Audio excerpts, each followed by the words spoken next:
Uttarakhand CM Dhami ने mobile application Uttarakhand भूकंप alert app का किया शुभारंभ। आपदा प्रबंधन विभाग रुड़की के सौजन्य से बनाए गए ऐप। उत्तराखंड के पूर्व मुख्यमंत्री त्रिवेंद्र सिंह रावत को पार्टी में मिल सकती है बड़ी जिम्मेदारी। बीजेपी हाईकमान उनके सियासी तजुर्बे का कर सकती है इस्तेमाल। डोईवाला के लक्ष्मीवाला फ्लाईओवर पर अर्टिगा कार और बोलेरो गाड़ी में जोरदार भिड़ंत होने से 11 लोग घायल, 2 की हालत नाजुक। उत्तराखंड में स्कूल खोलने के मामले में हाईकोर्ट ने सरकार से मांगा जवाब। अगली सुनवाई 2 सप्ताह बाद की तय। उत्तराखंड भाजपा महानगर पदाधिकारी का ऑडियो वायरल। संघ के सदस्य मांग रहे माफी, कॉल डिटेल डिलीट करने की गुहार। उत्तराखंड सरकार पर बरसी आशाएं, आपार के संघर्ष का ऐलान। दूसरे दिन भी कार बहिष्कार पर अड़ी रही कार्यकर्ता। आप देख रहे हैं के न्यूज, खबरों का सारथी। नमस्कार, मैं हूं आरिश अजहर आपके साथ। खबर उत्तराखंड में आपका स्वागत है। मुख्यमंत्री पुष्कर सिंह धामी ने सचिवालय में मोबाइल एप्लीकेशन उत्तराखंड भूकंप अलर्ट ऐप का शुभारंभ किया। उत्तराखंड राज्य आपदा प्रबंधन प्राधिकरण, आपदा प्रबंधन विभाग और भारतीय प्रौद्योगिकी संस्थान रुड़की के सौजन्य से यह ऐप बनाया गया। इस ऐप के माध्यम से भूकंप से पहले चेतावनी मिल जाएगी और उत्तराखंड ये ऐप बनाने वाला पहला राज्य है। इससे जन सुरक्षा में मदद मिलेगी। इस ऐप के माध्यम से भूकंप के दौरान लोगों की लोकेशन भी प्राप्त की जा सकती है। भूकंप अलर्ट के माध्यम से भूकंप से क्षतिग्रस्त संरचनाओं में फंसे होने पर सूचना भी मिल सकती है। उत्तराखंड भूकंप अलर्ट ऐप को गूगल प्ले स्टोर से आसानी से आप डाउनलोड कर सकते हैं।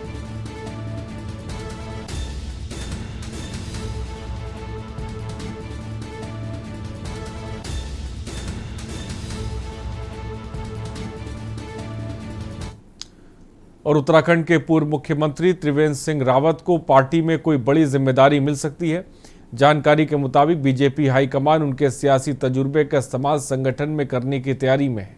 अगले साल की शुरुआत में होने वाले विधानसभा चुनाव के मद्देनजर उन्हें बतौर चुनाव प्रभारी उत्तर प्रदेश की जिम्मेदारी दी जा सकती है।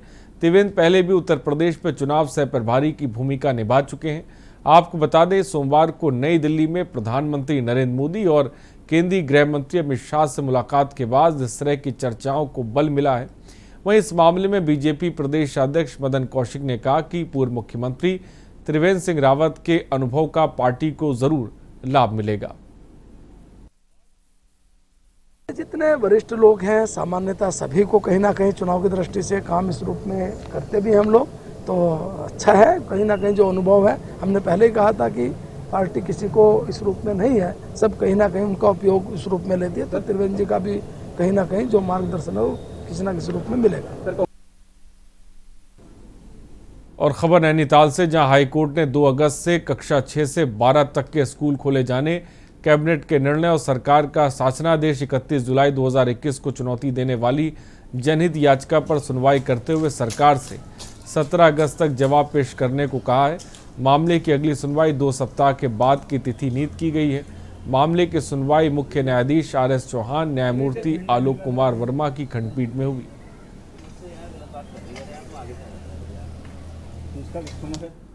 और उधम सिंह नगर जिला मुख्यालय रुद्रपुर विधायक राजकुमार ठुकराल अपने बड़बोलेपन को लेकर हमेशा विवादों में रहते हैं।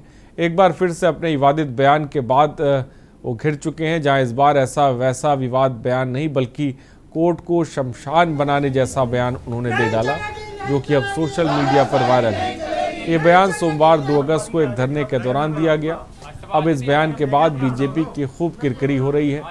इतना ही नहीं, बीजेपी विधायक राजकुमार ठुकराल ये भी उन्होंने कहा कि सबसे ज़्यादा पढ़ा लिखा विधायक हूँ, मैं आज तक कोई चुनाव नहीं हारा, लेकिन उनसे जूनियर विधायक आज प्रदेश में मंत्री बन गए हैं, लेकिन वह अपने उग्र तेवर और तांडव करने के चलते मंत्री नहीं बन पाए। एक मिनट, मैं इसकी बात का जवाब दूं सुदर्शन की। ये मेरा जिला पंचायत सदस्य है। मैं उसी भाव से आज मंत्री नहीं हूं, मुझसे जूनियर मंत्री बना। मैं 3 विषयों में MA हूं, मुझसे ज्यादा पढ़ा लिखा कोई नहीं है।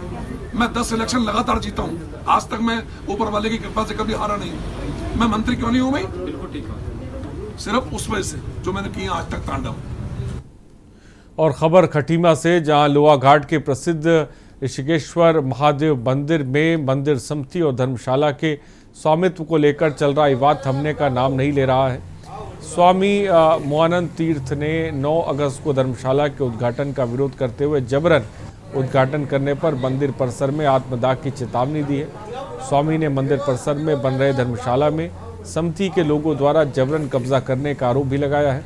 स्वामी के शिष्य ऋषिकेश्वरानंद अपने गुरु के समर्थन में आकर मंदिर परिसर में पिछले 7 दिनों से अन्न त्याग कर आमरण अनशन पर बैठे हुए हैं, लेकिन उनको देखने वाला कोई नहीं है।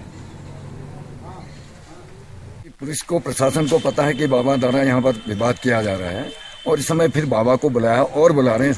पुलिस जानबूझ के बलवा करा रहे हैं, तो हम क्या कह सकते हैं इसमें?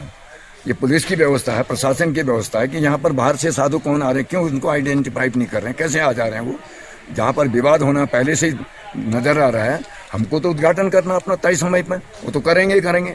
अगर प्रशासन कोई कदम नहीं उठाएगी तो जनता को कदम उठाना पड़ेगा। कराते हैं जो हमारे उसमें होता है, वैसे कोई जबरदस्ती करेगा। अब हम आपके घर में जाएं और आपके घर में अपना मकान बना दें और उस पर फिर वो कर दें, तो आप करने देंगे क्या? मंदिर हमारा है, सही है, वो है मंदिर महात्माओं का होता है, ब्राह्मणों का होता है। और यहाँ पे रुकते हैं एक ब्रेक के लिए, जल्द लौटेंगे। आप देख रहे हैं के न्यूज, खबरों का सारथी।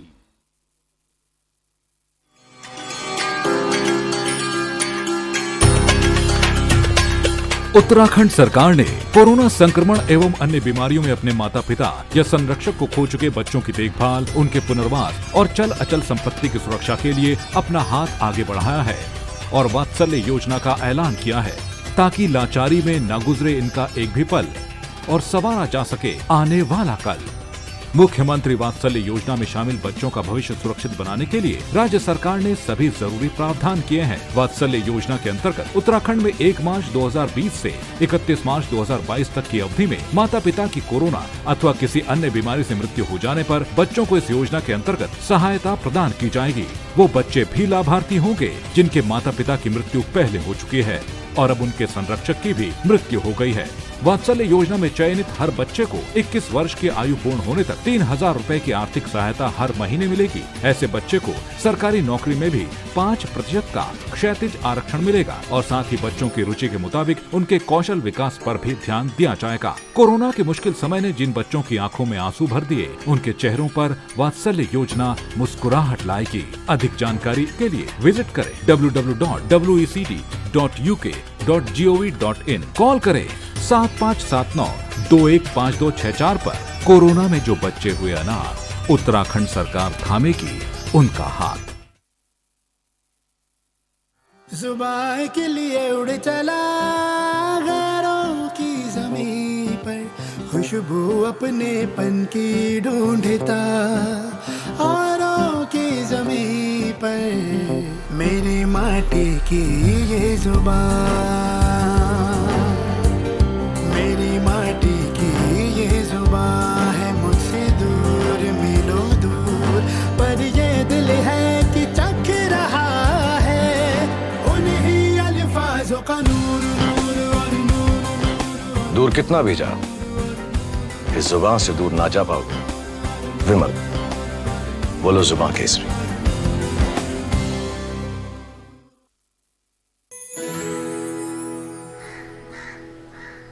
अब हारने के लिए तैयार हो जा चुटकी। ये देख क्वीन मेरी। भाभी देखो ना भैया। अरे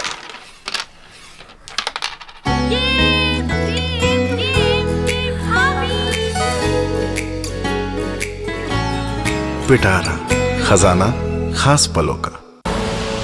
आप देख रहे हैं के न्यूज, खबरों का सारथी। और ब्रेक के बाद आपका स्वागत है। केदारनाथ तीर्थ पुरोहित समाज ने अब देव स्थानम बोर्ड के विरोध में आमरण अनशन करने की चेतावनी दी है। तीर्थ पुरोहित ने कहा कि यदि सरकार शीघ्र ही बोर्ड को भंग नहीं करती तो इसी सप्ताह से बोर्ड के विरोध में आमरण अनशन शुरू कर दिया जाएगा। बता दें कि बुधवार को केदारनाथ तीर्थ पुरोहित समाज के लोगों ने केदारनाथ मंदिर परिसर में देव स्थानम बोर्ड के खिलाफ रैली निकालकर प्रदर्शन किया। तीर्थ पुरोहित ने कहा कि 2 सालों से बोर्ड को भंग करने को लेकर तीर्थ पुरोहितों की ओर से आंदोलन किया जा रहा है, लेकिन सरकार अभी तक बोर्ड को लेकर कोई फैसला नहीं ले पाई है। इस बोर्ड का गठन होने से तीर्थ पुरोहितों के अलावा व्यापारियों के हक हकूक भी प्रभावित हो रहे हैं।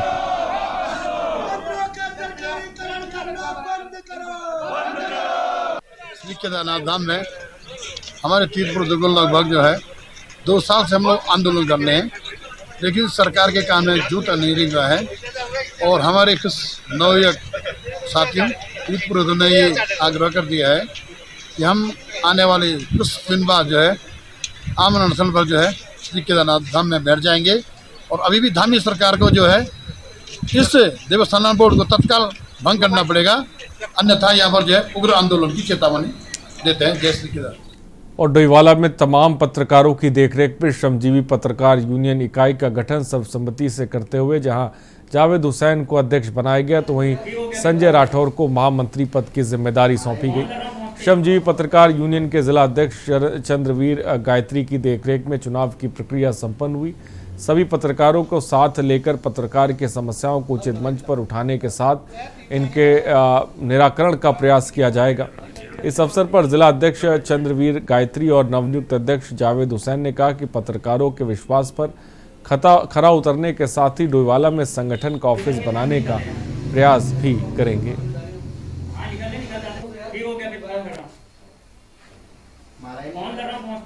डोईवाला जो विधानसभा क्षेत्र है, इस क्षेत्र का ये बहुत बड़ा एक महानगर टाइप का हमारा जो डोईवाला क्षेत्र है, यहाँ पर जो है पत्रकारों की समस्याओं को लेकर के लगातार जो है चर्चाएं होती रहती हैं। हम लोग श्रमजीवी पत्रकार यूनियन लगातार इन चर्चाओं को आगे उठाता रहता है। इन दिनों को इस बार बड़े अच्छे निर्णय हमने यहाँ पर लिए और जावेद जी को जो है अध्यक्ष पद पर यहाँ पर नामित किया है और राठौर जी को यहाँ पर जो है महामंत्री का पद दिया गया है। और बहुत जल्दी यहाँ पर श्रमजीवी पत्रकार यूनियन डोईवाला इकाई का शपथ ग्रहण समारोह संपन्न किया जाएगा। तो अपने जिला अध्यक्ष गायत्री जी और आप जो डोईवाला के पूरे सभी अपने बड़े भाई पत्रकार हैं, सभी का जो है धन्यवाद करता हूँ। उन्होंने जो है मुझ पर विश्वास जताया और मैं भी अपने जो उनकी उम्मीदें हैं उन पर खरा उतरने की पूरी कोशिश करूंगा। और जो समस्याएं पत्रकारों की डोईवाला में लगातार सामने आती रहती हैं, उन पर जो है काम करने की पूरा प्रयास मेरे द्वारा किया जाए।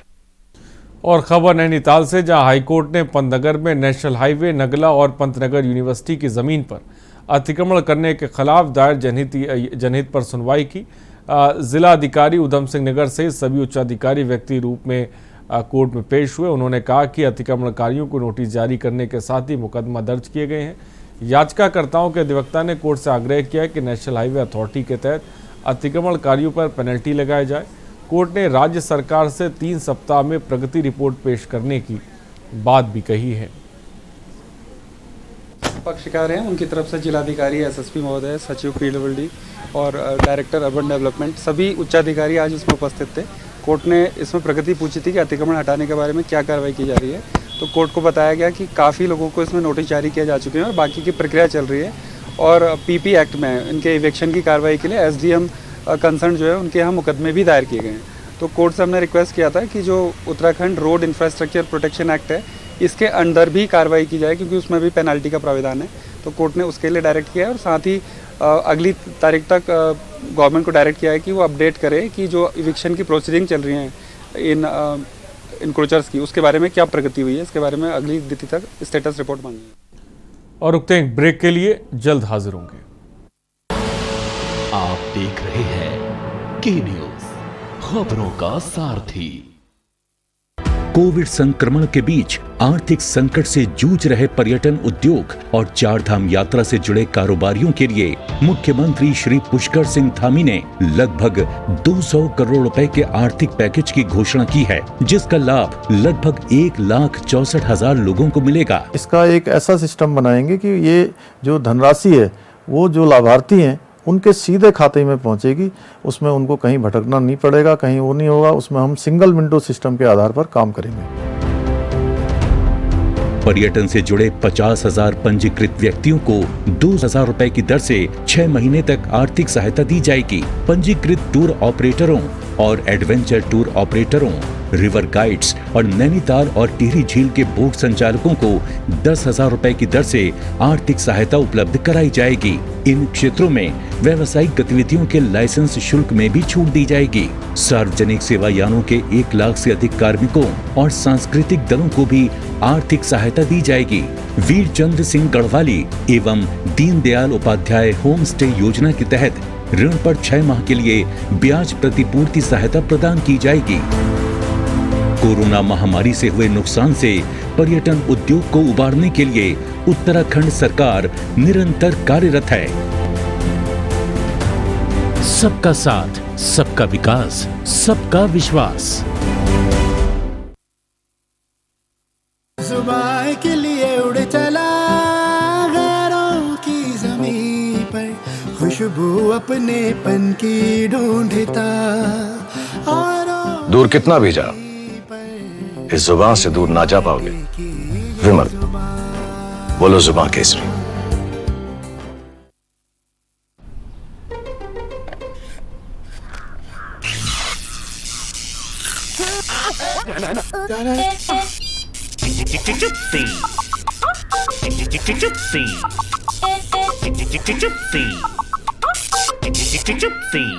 चिप्सीज, दोस्ती का नया फंडा। आप देख रहे हैं के न्यूज, खबरों का सारथी। और ब्रेक के बाद आपका स्वागत है। खबर विकासनगर से, जहां गौकशी के मामले में आरोपी को इतना पीटा गया कि उसकी हालत खराब हो गई। बयान से पता चला कि गौहत्या के बाद ग्रामीणों को आता देख आरोपी वहां से भाग रहा था, तभी उसे पकड़कर उसकी पिटाई की गई। मौके पर पहुंची पुलिस ने आरोपी की जान बचाई। सूचना मिली थी कि उस पर पुलिस तत्काल वहाँ पे मौके पे पहुंची थी और ग्रामीणों के सहयोग से ही सर्च ऑपरेशन चल रहा था। और लगभग 12-1 बजे के आसपास जो एक्यूज था उसको कुछ लोगों ने पकड़ा और उसके साथ थोड़ी बहुत मारपीट की। पुलिस को वहाँ पे सूचना मिली, मौके पे गए, एक्यूज को अपने कब्जे में लिए और हॉस्पिटल में लेके गए, जहाँ पे उसका इलाज चल रहा है। और डॉक्टर से हम लोगों की बात हुई, वो ठीक है और मुकदमा भी पंजीकृत हो गया। उसके साथ और कौन लोग हैं इसके बारे में जानकारी हासिल की जा रही है। कितने लोग गिरफ्त से बाहर हैं? अभी उससे बातचीत कर रहे हैं कि उसके साथ और कौन कौन से लोग हैं, उसकी जानकारी मिलते ही फिर देखा जाएगा। और जो भी FIR है उसको पंजीकृत कर लिया गया है। जो लोग भी हैं उनके लिए हमारी टीम भी बना दी गई है और लगातार सर्च कर हो रहा है। एक योजनाबद्ध तरीके से हो रहा है। क्यों हिंदू की ही गाय कटती है, हिंदू की गाय चोरी होगी, चोरी करके थोड़ी दूर पे उसे काट करके उसका गोमांस जो है बेच दिया जाएगा। ये हिंदुओं के लिए क्यों है? हमारी मांग यह है कि प्रशासन क्यों इस तरह निष्क्रिय बना हुआ है, क्यों प्रशासन जो है इन लोगों के खिलाफ कड़ी से कड़ी कार्रवाई नहीं करता। पुलिस के खिलाफ नारेबाजी करी क्यों? क्या कमी मानते हैं पुलिस की? लापरवाही का मानते हैं? अन्य लोगों की गिरफ्तारी ऐसा है ना, पुलिस ने एक जो आदमी हमने पकड़ के दिया पुलिस को, वो तो पुलिस ने पकड़ लिया, बाकी अन्य लोगों को कौन पकड़ेगा? पुलिस ने उनके ऊपर कोई फोकस नहीं करा। गाँव के लोगों ने पकड़ के, ये व्यक्ति भी गाँव के लोगों ने, अन्य लोगों ने पकड़ के दिया। और दिनेशपुर के एक स्कूल में स्कूल बस ऑपरेटर एसोसिएशन ने एक बैठक की, जिसमें शामिल बस ऑपरेटर ने सरकार से बसों के टैक्स में कटौती की मांग की। सुभाष कुमार ने बताया कि लगभग 1.5 साल से स्कूल में चलने वाले बस जंग खा रही है और सड़कों पर खड़ी हैं। ये बसें कहीं किसी भी प्रकार से नहीं चल पा रही हैं, लेकिन सरकार को हमें हर बार टैक्स देना पड़ता है, जो कि बहुत ज़्यादा धनराशि है। कोरोना काल में स्कूल बसें नहीं चल रही, स्कूल बंद पड़े हैं, इसलिए हमें भी सरकार से बहुत उम्मीदें हैं कि थोड़ी आर्थिक छूट सरकार दे। लोगों का मामला है ये, जो गाड़ी जो कोविड पीरियड में जो हमारी बसें स्कूल की बंद रही हैं और जो रूटों की भी जो कॉन्ट्रैक्ट कैरिज से संबंधित हैं, उनका गवर्नमेंट द्वारा 3 महीने खाली टैक्स माफ किया गया है। और जबकि बसों का संचालन इस कोविड पीरियड में बिल्कुल भी नहीं हुआ और गवर्नमेंट की तरफ से मांग की जा रही है कि हमारी गाड़ियों अपने गाड़ियों का आप टैक्स जमा कराएं। हमें नोटिस जारी कर दिए गए हैं कि आपको नोटिस इतने दिन के अंदर आपको ये पैसा जमा करना है, अगर नहीं करेंगे तो आप इसकी रिकवरी की वसूली कार्रवाई जो है जिलाधिकारी के माध्यम से की जाएगी। तो हमने उसी संबंध में एक मीटिंग बनाई है। सब एसोसिएशन, स्कूल एसोसिएशन और प्राइवेट बस एसोसिएशन सारी इकट्ठा हुई है। उसके लिए हम लोग एक ज्ञापन सौंपेंगे RTO को।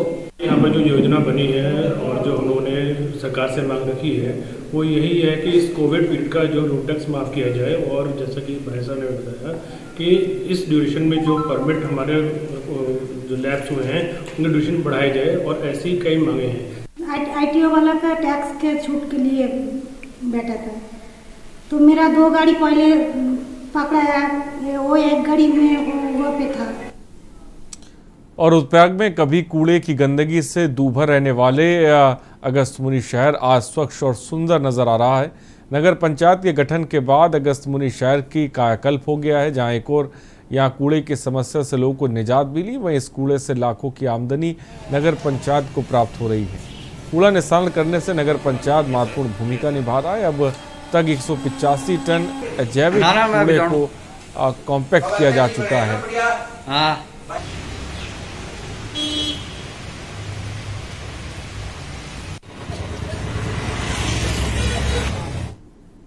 और खबर उत्तराखंड में इतना ही। बने रहिए हमारे साथ। नमस्कार।